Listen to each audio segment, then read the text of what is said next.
সকলকে জানাই বলার কিছুটা হতাশ সেখানে চালিয়েছেন এই খেলা জয়লাভ করতে হলে রজতপুর ক্লিকে ফেসলা করতে পারতেন।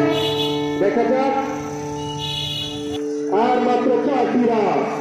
এই খেলা জয়লাভ করতে হলে রজতপুর ক্লিকে একাদশকে আর মাত্র 4টি রান সঙ্গে করতে হবে।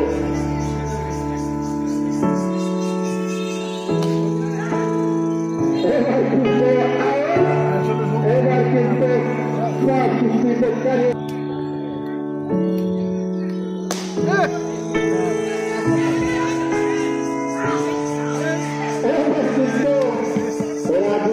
এবার চালুবন্দী হবে, কিন্তু নিজে যা করার করে গেলে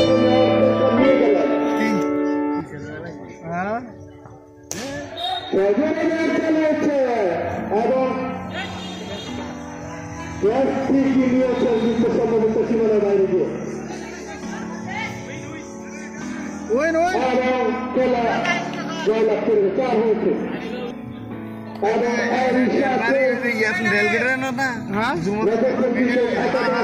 জয়লাভ করেছে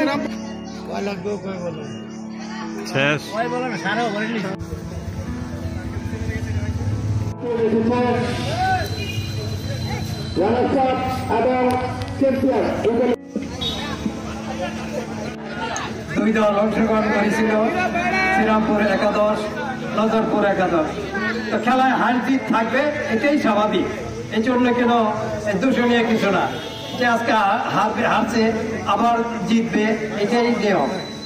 আমি অংশগ্রহণকারী 16টি টিম এবং এই ম্যানেজমেন্ট কমিটির প্রতিটা লোককে আমি ধন্যবাদ জানাই। আজকে যারা এখানে বিজয়ী হয়েছে, যারা বিজিত হয়েছে, উভয় টিমকে আমার অভিনন্দন। খেলায় জয় পরাজয় আছে, জয় পরাজয়ের মধ্য দিয়ে আগামী দিনের জন্য একটা প্রতিজ্ঞা তৈরি হয়, আগামী দিনের জন্য একটা স্পৃহা তৈরি হয়। আমি আশা করব যারা বিজিত হয়েছে তারা অনেক ভালো খেলেছে, আমরা দেখেছি।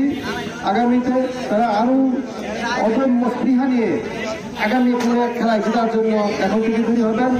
যারা জয়ী হয়েছে তাদেরকেও আমি বলবো প্র্যাকটিস বজায় রাখতে হবে।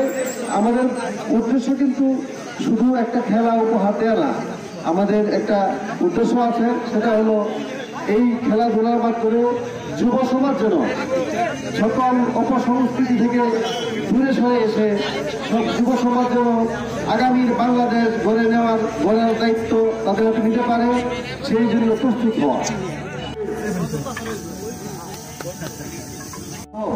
তোমাদের সকলকে আসার জন্য একটু অনুরোধ জানাচ্ছি, একটু আগের সাথেই দেখা হয়। তোমরা এই যে এখন যে টিমগুলো খেলতেছে, এই যে ভাইয়া তোমরা একটু খেয়াল করো, সেই টিমটা খেলতেছে সবার মধ্যে দেখবো যারা খেলাধুলা করে তাদের মধ্যে হৃদ্যতা একটু বেশি থাকে, আন্তরিকতা বেশি থাকে।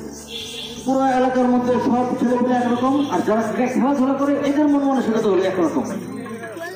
এবং সবচেয়ে বড় কথা যেটা, এদের মন মানসিকতা থাকে পরিষ্কার পরিচ্ছন্ন এবং ফ্রেশ।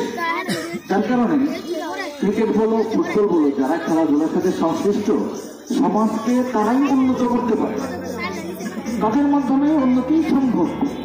আর বিশেষ করে চূড়াতলী অঞ্চলের মানুষদের একটা বৈশিষ্ট্য হলো তারা এই খেলাধুলাটা যুগ যুগ ধরে ধরে রাখছে। মিলন ভাইদের মতো মানুষ আছে, যে আসানুল্লাহ কমিশনার সহ যে মুরব্বী যারা আছে, তাদের মতো মানুষ থাকার কারণে তারা কিন্তু এখন পর্যন্ত সেই খেলাধুলাটা ধরে রাখছে। এটা আমাদের নতুন প্রজন্মের জন্য আশীর্বাদ যে তাদের মতো মুরব্বী আমরা পেয়েছি, তাই না? এখন আমি একটা জিনিস অনুরোধ করবো, তোমরা যারা আছে ধরে রাখবা, পাশাপাশি আমরা যারা সিনিয়র লেভেলে সিনিয়র হয়ে এখনো হচ্ছি, এটা যোগাযোগ রাখবো। যদি সম্ভব হয় আমরা পরবর্তী পর্যায়ে জাতীয় দলের যে সমস্ত প্লেয়ার রয়েছে তাদের সাথে আমরা যোগাযোগ করে এখানে কিছু প্লেয়ার আমরা ওখানে প্লেসমেন্ট করতে পারি কিনা সেই চেষ্টা করবো ইনশাআল্লাহ। সেটা জন্য চেষ্টা করবো, যোগাযোগ রাখবো তোমরা সবাই। আর বক্তব্য আসলে বেশি হয়ে যাচ্ছে, কিন্তু খুবই ভালো লাগছিল এই জন্য কথাগুলো বলছিলাম। খেলাধুলা চর্চা চালিয়ে যাবো, পড়াশোনাটা চালিয়ে যাবো। ধন্যবাদ সবাইকে, ধন্যবাদ আয়োজক বৃন্দ।